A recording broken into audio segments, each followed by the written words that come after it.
Hi, I'm Jacob Hornberger, Libertarian candidate for president, and this is sort of an on-the-road commentary, but not exactly, because I'm not coming back from a convention.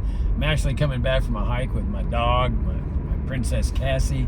So I figured, well, let me talk about the New York convention a bit on my way home. I already talked to you about the Massachusetts convention, but the New York convention had two interesting aspects to it. Well, more than two, but I think I'll just talk about two. First of all, everybody was just as nice as they could be. It was a great reception, a lot of high energy in the room. It was really a great debate we had there. And I want to talk to you about one of the issues that has really become a defining issue in the campaign, and that's immigration. And then I want to talk to you about Robert F. Kennedy Jr. too, because he played a role indirectly here. And I think Kennedy really reveals what's wrong with the party, what's happened to our party over the last 20 years. And so I want to talk to you about that too. But on the immigration issue, right off the bat, the moderator asked, he gave us three issues to talk about, and I selected immigration. And I just made the standard case that I've been making, that this whole immigration crisis is rooted in the system itself. It's a socialist system. Socialism brings what Ludwig von Mises called planned chaos.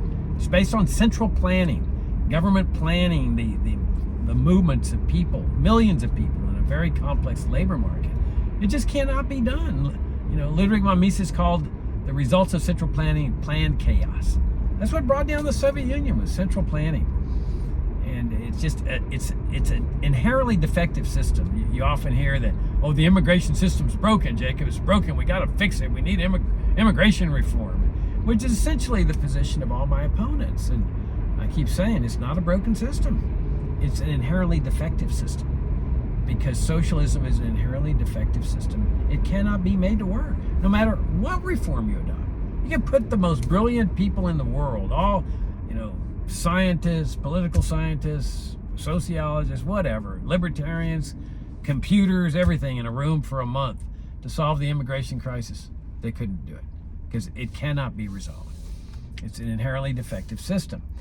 And the problem is that you've got government planning this thing as compared to a spontaneous order, where a market economy, where people are planning their own affairs and coordinating with others and guided by the price system. This is what Friedrich Hayek called the spontaneous order, the market economy, guided by the laws of supply and demand. It's a system that works. I mean, we've got open borders here domestically among the states, and it's a beautiful system. People are free to cross borders, even terrorists and murderers and rapists and thieves. And well, that's just one of the risks of a free society, where people are free to travel and do bad things. But we then go after those people. We punish them. But we don't lock up all the borders across the country because there's going to be some bad people crossing state lines and doing bad things to other people. That's not what freedom is all about. And so, as I've long maintained, and I maintain this debate, there's only one solution to this for us. There is no other solution, and that's open borders, genuine open borders. Abolishing the Border Patrol, abolishing ICE, all restrictions on the free movements of goods, services, and people. It's the only position that's consistent with moral principles, philosophical principles, economic principles, the free market, and religious principles. Thou shalt love thy neighbor as thyself. And so that's the case I made once again. And of course, all my opponents, they put their faith in government on this issue. Oh, the government will be able to do it, and that we love immigrants, and our grandparents were immigrants, and we can make this system work. And nobody will ever make it work, okay? Not even libertarians. Now, there's also the political aspect that I stressed. The common perception of the party has been, oh, well, since most Americans favor immigration controls, this is a big vote getter for libertarians. Pure nonsense.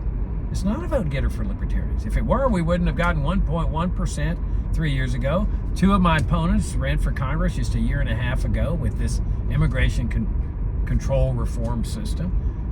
They got 2% and 1%, along with reform of all the other things: Social Security, Medicare, Medicaid, monetary policy, drug war, reform the military. 2%, 1%. Now we're at 0% in the polls. That's the latest poll. So if immigration controls were such a popular position, why are we at 0%? because the American people are clearly anticipating that we're going to run the same kind of campaign we run for 20 years. And that's why I keep saying that let's give them something they don't expect, like a pure libertarian campaign based on pure libertarian principles. They're not expecting that.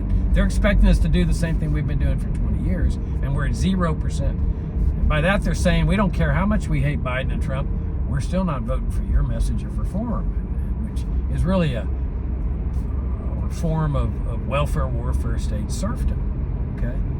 And that's not freedom. We need to lead America to freedom as libertarians, and that means making the case for freedom, which means the dismantling of infringements on freedom, which means dismantling this socialist system of immigration controls. But now, look at it from my standpoint. I garner the votes of every single person in this country that is horrified by what's going on there and is looking for leadership on this issue and is looking for a viable alternative. And once they hear that viable alternative and they see that open borders is consistent with sound economic principles, religious principles, moral principles, ethical principles, I mean, they will leap at it. No doubt in my mind. I mean, I lived more than 30 years on the border. I know people down there that hate the Border Patrol. And they're just looking for a viable alternative. Every Hispanic family in this country that's been adversely affected by those border controls, they're just looking for a viable alternative. And people in churches across America that know instinctively that this is a really bad system, that, thou shalt love thy neighbor as thyself. I mean, come on. You don't treat people like this. And whenever you see a system that has death involved in it, you know pretty well that this is a malignant system. And so those are my voters. Those are the people that will vote for us. They will never vote for an LP presidential candidate calling for immigration reform. Never in a million years. Because they're part of the problem. They're just copying Trump or copying Biden.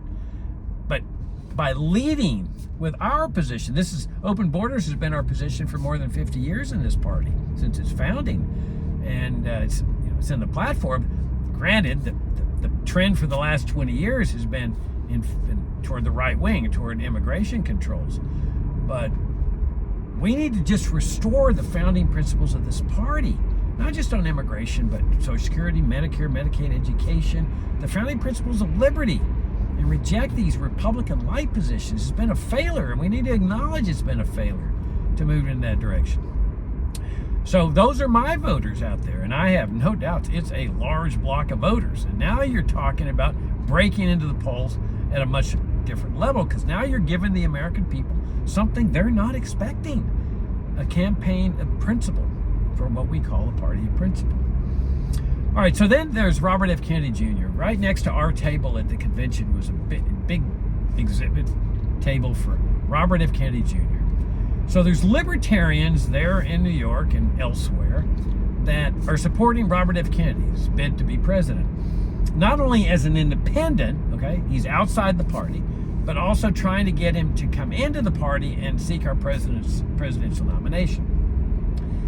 I find this so fascinating because, I mean, it really goes to show you that for the last 20 years, the party's just been operating like without a rudder. It's like a boat without a rudder, just meandering. Just remember a year ago, the party was supporting the idea of bringing, Ron DeSantis in to save us if he didn't win against Trump, or Vivek Ramaswamy, Blake Masters, any of these Republicans to just come through the revolving door there between the Republican Party and the Democratic Party and come in and save us.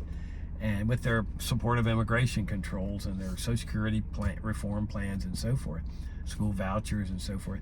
And now the movement is going over here to the left, to an established Democrat. I mean, Kennedy's been a Democrat all his life. And just the only reason he's an independent now is because Biden kept closing the doors on him over there in the Democratic Party. But notice the meandering. Now there's all this enthusiasm for a leftist, a big government, welfare state loving, gun grabbing Democrat. I mean, what better? And get this, I have no doubts that some of the people that were supporting these Republicans coming in to save us are now supporting Kennedy coming in and saving us. If that doesn't show a rudderless ship, I don't know what does. I mean, it shows you what happens to a party that abandons its principles. because we have no direction now. See, well, where's the direction?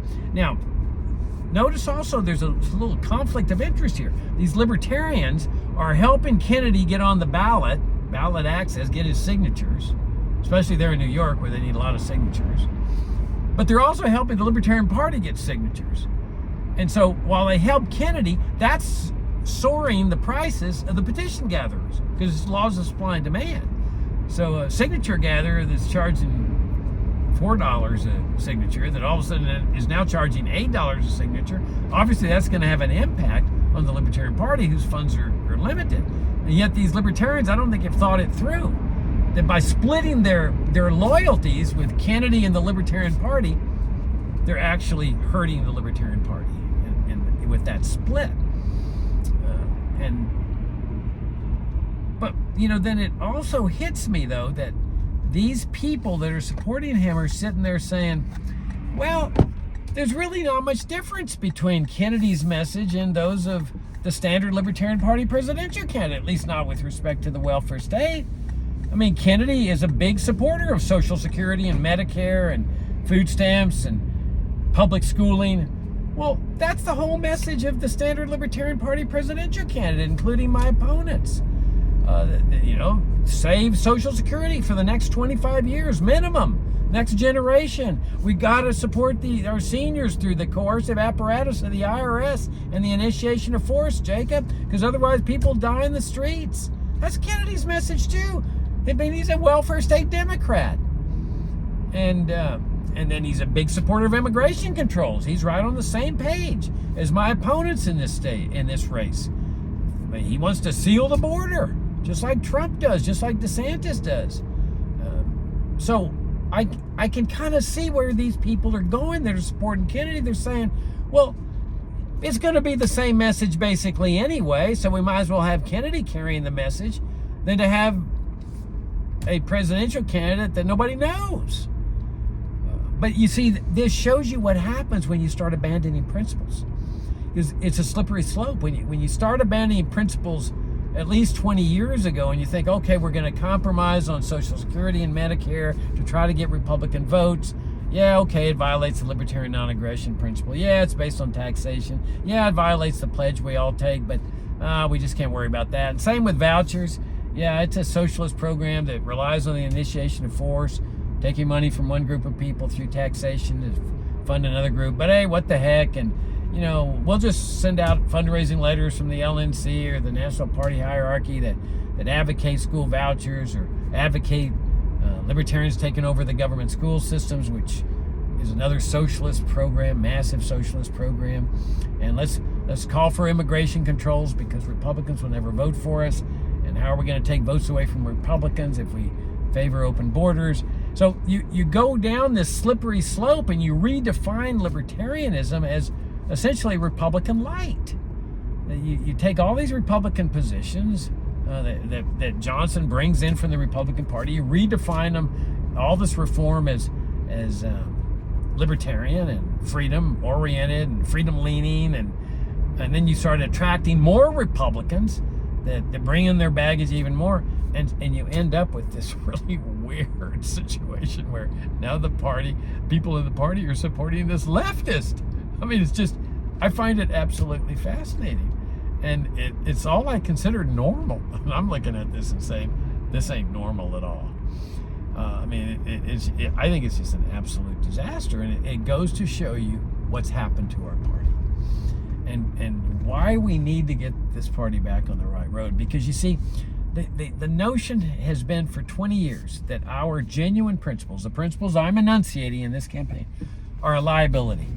They're an albatross. They're just bad news that they can't garner votes. People will never vote for us, Jacob, with our message, and so we have to start watering it down and compromising it. I hold the complete opposite, that our principles are our greatest asset. I mean, and that's what leadership is all about, standing for what's right, regardless of the voters, okay? Even if every voter votes against us, we got to stand for what we are, what we believe in. And if they don't want to buy that, that's their problem. But we can't compromise our integrity and our principles to give voters what voters want to hear. That's not what leadership's all about. Leadership is standing for what's right. And if people want to go with it, great. If they don't, that's fine. But we cannot abandon our integrity, and that's what we've done for 20 years. Because it's been ingrained in it, the LP member, that our principles are liabilities, or albatross. This is who we are, though.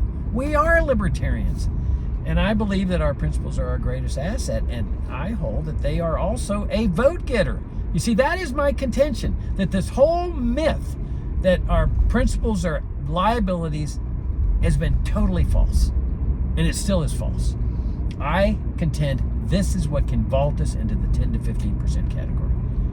Right away, with open borders, dismantle Social Security and Medicare immediately, separate school and state, money in the state, make the competent case for this, lead America into this direction, the direction of freedom. That's a big vote getter. That's my contention in this campaign. And I ran for Senate, U.S. Senate in Virginia 20 years ago against one of the most popular governors in the history of the state, John Warner. I know I've said this before, but it bears repeating.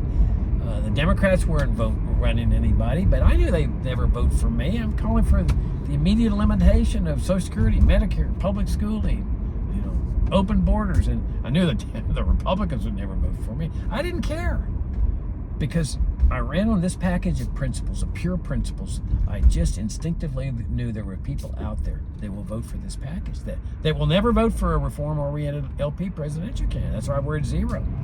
But I got 7% of the statewide vote with no money at all. This is a bare bones guerrilla kind of campaign. I went in and talked to a pastor, John O. Peterson, at the Alfred Street Baptist Church in Alexandria, and he was a very prominent man. He got elected to the African American Hall of Fame. And I explained to him what my positions were. I said, Pastor Peterson, open borders is the only way to go. I mean, this is consistent with God's message of how we treat our fellow man. And I said, I want to get rid of these social welfare programs, including Social Security and Medicare. They've been a disaster, especially among blacks, creating this mindset of dependency. And the drug war is the most racist government program since segregation. The Vietnam War, conscripting blacks, telling them they're fighting for freedom when they come back to a segregated society. And well, at the end of this conversation, he says, Mr. Hornberger, I'm going to endorse your candidacy, and I want you to take my letter of endorsement to every black minister in the state, and you tell them I'm endorsing you. And I did. And my opponents in the party were laughing and ridiculing. They thought that I'd get 0.01 or 0.02%. I got 7% of the statewide vote. There's 106,000 people voted for this message. And I have no doubts that they're still out there, this constituency. In fact, I have no doubts they doubled or tripled in size over the last 20 years. And that's why I keep saying we can run a campaign not on Bobby Kennedy's statism and not on Vivek Ramaswamy's statism, but on our principles, on our terms, and achieve a big breakout. Not by targeting Republicans and well-to-do people, which has been the targeted audience for this party for a long time now, but by targeting people that are mostly victimized by this system, the Democrats and Republicans have foisted upon our land. And that's Hispanics with the borders and all other migrants as well, blacks with the racist war on drugs, people who don't vote. I mean, people at the bottom of the economic ladder that are getting squeezed by inflation, that don't have any room to adjust. They will come with us when they see that we're for sound money, the separation of money in the state. So that's what I'm trying to do in this party. I'm saying let's restore our principles. Let's get back to the real sound framework of what this party was all about, and what we're all about as libertarians. And let's lead America. Let's lead America out of this morass. We're not going to lead America out of this morass with Bobby Kennedy Jr. This argument, he will get us ballot access with big vote totals. I mean, what? And sell your political soul to do that? I mean, is it really worth it? Not for me. I mean, I was recently asked I think it was at the Illinois convention, would you endorse, if you don't win this nomination, would you endorse any or all of your opponents on the stage here? And I said, of course I would. And Jo Jorgensen was right there. She was one of the co-moderators. I said, Jo will tell you that I endorsed her 3 years ago. Of course I would, but with one exception. If this party makes Robert F. Kennedy Jr. its nominee, he will never get my endorsement. I would never, ever consider doing that. Any more than, and I told the convention, I said, any more than I would consider endorsing Ron DeSantis as the nominee of this party. Okay. What we need to do in this party, our job in this party, is to lead America to freedom. That is our job. And you're not going to do that by trading your political soul for a mess of pottage and votes and so forth, or ballot access. You know, I remember that quote, I forget which founding father said, is liberty so sweet that it must be purchased at, no, what was, I forget how it goes. Is life so sweet that it must be purchased at any price? Well, you know, is ballot access so sweet or so important that it must be purchased at the cost of integrity, at the cost of one's political soul? Not for me. We need to lead America to freedom, and the way we do that is with our principles. I'm Jacob Hornberger, Libertarian candidate for president. My campaign website is Jacob for Liberty.